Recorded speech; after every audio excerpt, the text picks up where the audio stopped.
Ang mga buwan ng Enero hanggang Abril ang peak season ng pag-aani ng sibuyas sa Occidental Mindoro. Subalit, dismayado ang magsasaka dahil sa unti-unting pagbagsak ng presyo kada kilo na nagbabadya sa pagkalugi nito. Pakinggan ang panayam natin kay Mario Marigben ng Bantay Oxy Association. At ito ang ating special report. Lubog na! Pag-itaas na sibuyas! Itaas na!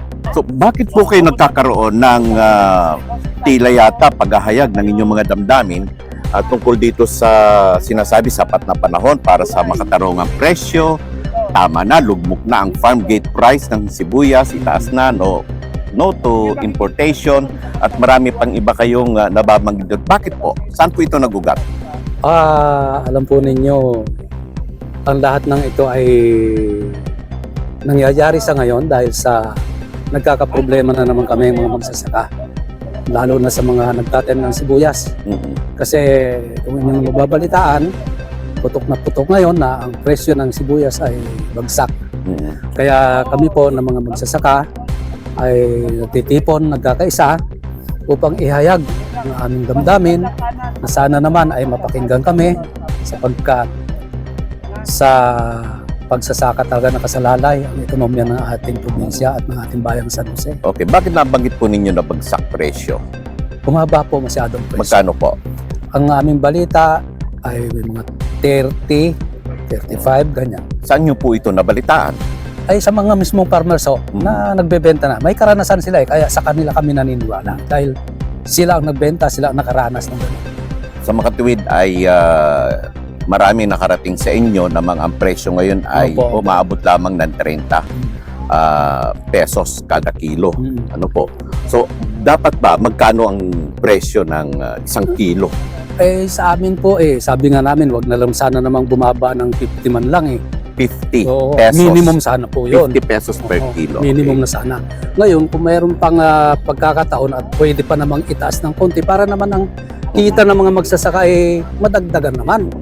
Kaya nga kami nagsisikap na ganito dahil sa pangarap din namin na medyo umalwan din naman ang buhay namin sa pamamagitan ng pagsisibuyas. So, may inilabas ang Department of Agriculture, particular po itong Provincial Agriculture Office ng presyo, yung price ceiling niya o yung tinatawag na farm gate or whatsoever, ano po, nang sabi ay 40 pesos ang bilihan sa merkado dito sa San Jose. O yung ibang lugar may ganun din po. So ano po ang reaksyon niyo tungkol dito? Ay okay naman po at kami nagpapasalamat dahil sa aksyon na ganyan. Subalit, baka naman, yun nga sabi ko kanina, baka naman pwede pang atakin pataas ng konti. Para naman lumalaki ang, dahil napakamahal ng mga bilihin yung mga inputs na ginagamit ng magsasaka. Kung ilalaban natin yung kanyang expenses na ginamit, laban dun sa kanyang kikitain. Naku, baka naman mag 0-0 lang, baka malugi pa yung iba. Yun po ang ano namin ngayon. Doon sa pinalabas na 40 pesos, minimum po sana yun. Kung maaari nga sana, okay na sa ibang magsasaka yun, lalo na sa hindi nangungutang. Kasi at least, wag lang naman 30. Ngayon, ang sabi ko naman, magandang mga desisyon yan, magandang order, kung yan man ay galing sa taas, DA o kung saan man talagang namumuno sa ating bayan.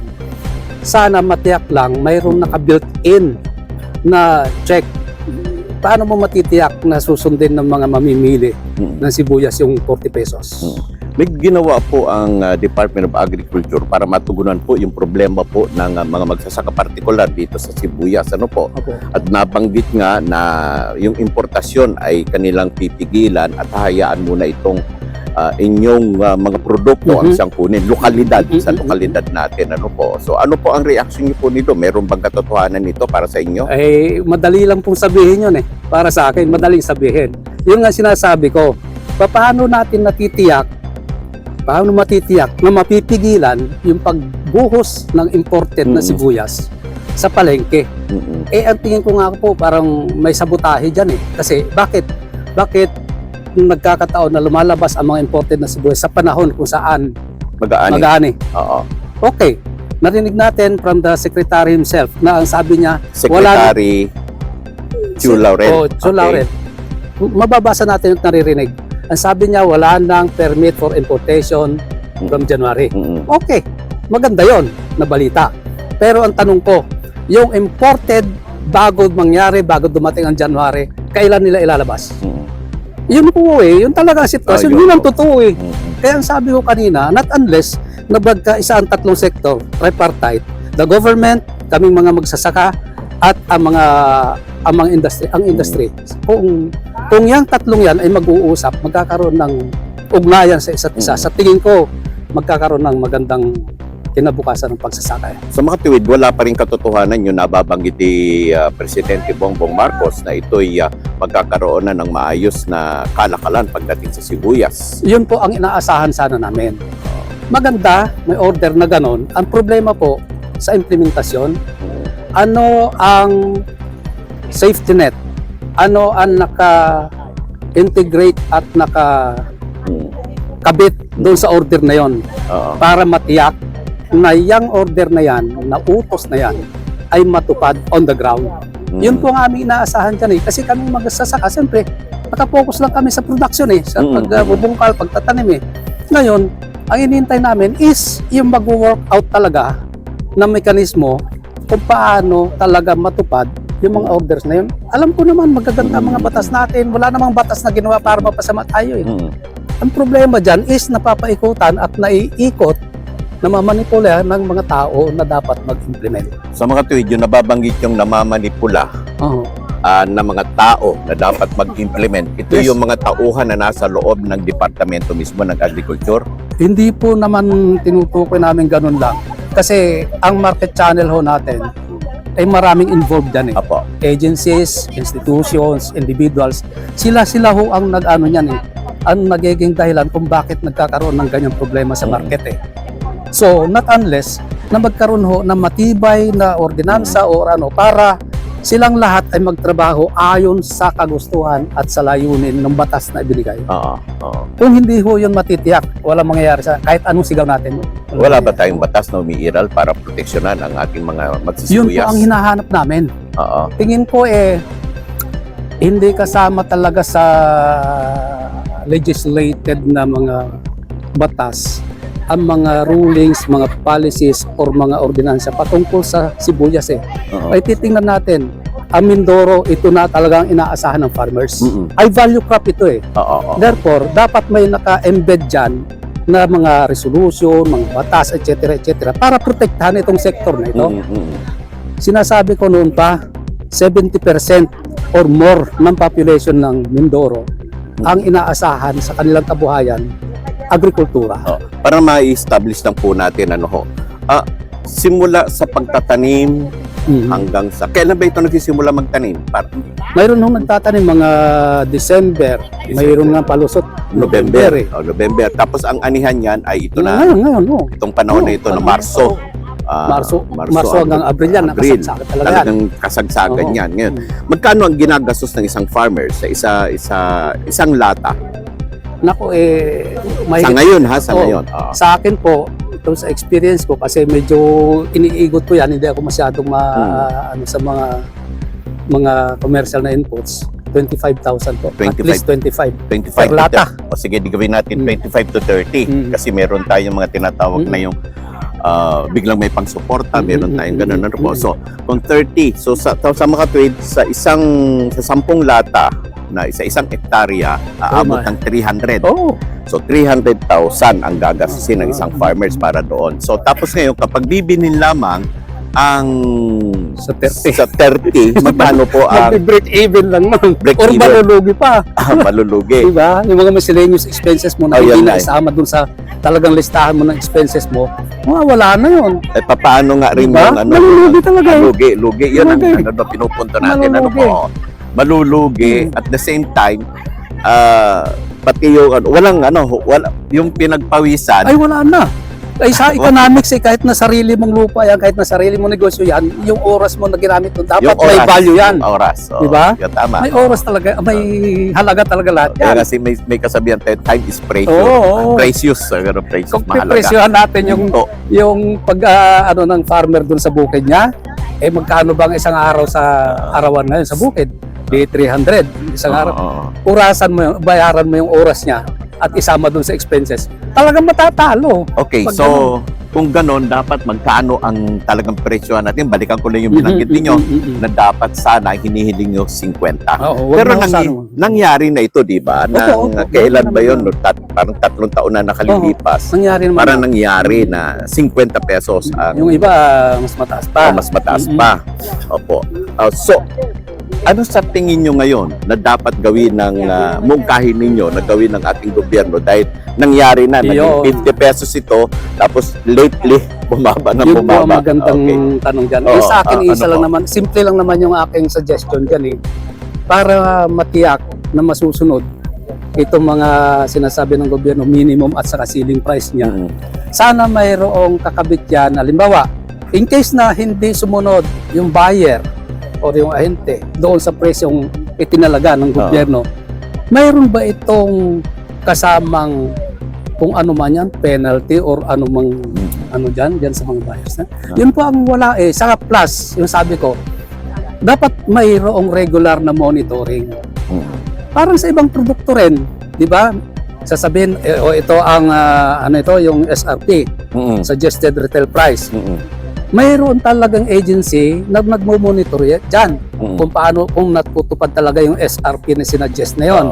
So ngayon sa sibuyas, paano natin matitiyak na susunod yung buyers sa 50, at least 50 50, at least 50. Paano masusunod?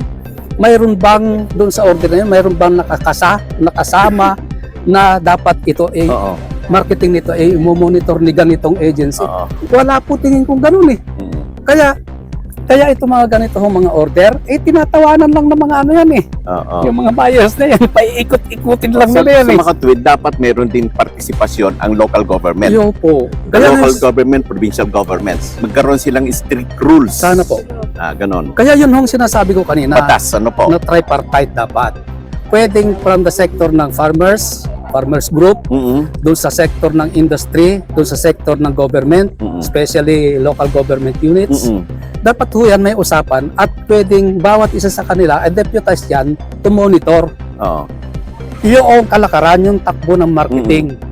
Para matiyak naman, kaming mga magsasaka, masaya na kami pag nakikita namin gano'n, na mayroon talaga nakaalalay sa amin, binabantayan yung presyo. Pero di ba meron kayong mga dinadalohang mga forum at meron po tayong tinatawag na provincial agriculture council, parang ganon. At doon yun na ilalatag yung mga problemang katulad nito. Ano po ang nangyayari? Parang hanggang drawing lang, hanggang kwento. hanggang kwentuhan lang po. Hanggang kwento lang daw kayo. Kwentuhan na lang, kwenta Kwento ng kwento na walang kwenta. Ano po? So talagang magaling lang pagdating doon sa table, doon sa conference table. Pero pagdating sa implementation, lumalabas yung mga utak, magaling talaga.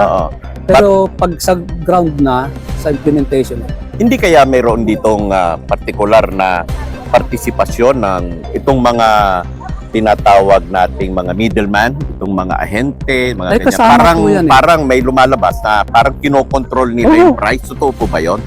Kasi kahit na hindi tayo nag-aral ng economics alam natin ganun yun.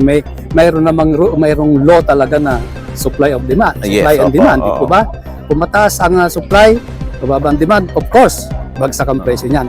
Pero sana wag namang bumagsak doon sa presyo na wala nang kikitain itong mga nag-invest katulad ng mga magsasaka. Di po ba? Kailangan, alam naman natin yon, batas yun ng kalikasan Pag maraming supply, talagang babagsak ang presyo. So dito lumalabas na nababanggit niyo ang kumikita dito, gagastos ang farmers ng 300,000 sa isang ektarya. Pagkatapos, ang ibebenta ko sa 30 pesos, ang kumita ng malaki ay ang ahente. Di ho ba? Di ba? Totoo ba yun? Totoo yun. Di ba narinig natin? 300 ang kinita ng ang puhunan kalahati. Ang puhunan ng farmer 30 to 35,000 per lata. Ang pinuhunan ng bumili sa kanya, ilaway niya lang. Laway, oo. Walang pagod. Di mas mahal pala yung laway. Diba? Napakamahal namang laway. So, ito. Okay, so ano po ang panawagan nyo sa ating Pangulo? Okay. So, ito lang naman po ang aming hinaing at panawagang mga magsasaka sa mga nakakataas ng mga opisyal, lalo na kung makakarating sa ating Pangulo. Na sana po, okay na sa amin yung mga ganong announcement na ganon ang presyo, ganon ang floor price, ganon ang ceiling price. Okay na sa amin kasi kinukwenta rin naman nila yan. nakikita. Ang talagang hiling lang namin is magkaroon sana ng talagang matibay at talagang ngipin itong order na ito, nang sa ganun ay matiyak natin na masunod yan doon sa level ng mga farmers. Sa bukid, masunod. Halimbawa dito, magbebenta itong ano na ito, pupuntahan siya ng ahente. Pag sinabi ng gobyerno sana ng ating pamahalaan, lalo na ng Pangulo ng Pilipinas, pag sinabi niyang ang minimum farm gate price ay 50, sana mo ni 50 talaga. Kasi pagdating naman sa market, pagdating sa palengke niya, ibebenta naman nila 150 Wala ba silang kita dyan? May kalahati nga ang kinita Okay, po ba? panawagan nyo kay sa ating secretary, kay Secretary Laurel. Laurel, alam ko po nga nasa puso ninyo kaming mga magsasaka. Alam namin na kayo ay tumitingin din sa kalagayan naming mga magsasaka. At alam ninyo na malaking bahagi ng ekonomiya ng ating bansa ay galing sa agrikultura. Kaya kami po ay patuloy na nanawagan sa inyo, sa inyong butihing tanggapan, sa inyong mga kasamahan na kung maaari ay ituloy-tuloy po natin ang pagtingin, pag-alalay at pagbibigay ng suporta sa aming mga magsasaka. Dahil talaga po namang umiiyak po ang farmers. Kami nagsisikap magtanim, madaling araw pa ay nasa bukid dahil umaasa kami na kami ay kikita. So paano po ito kung ganitong bumabagsak ang aming ang presyo pagdating na kami ay mag-aani at magbibenta? Kaya ang aming pong pag-asa sa inyo, sa pag-asa sa buhay namin ito ay nakasalalay po sa inyo. Kaya kami po ay nananawagan na kung maaari ay patuloy po nating pagkaisahan na maipatupad itong order ninyong ito na minimum at ceiling price ng sibuyas at tiyakin na ito ay matutupad dito sa level naming mga magsasaka. Na dito pa lamang sa bukid namin ay matiyak na namin na kami ay talagang tinitingnan at inaasikaso ng ating pamahalaan sa pamamagitan po ng inyong tanggapan, sa pamamagitan Department of Agriculture at sa pamamagitan po ninyo, Secretary, na kami ay patuloy ninyong bigyan ng malasakit at matupad ang mga programa ng ating mahal na Pangulong Bongbong Marcos para sa aming mga magsasaka.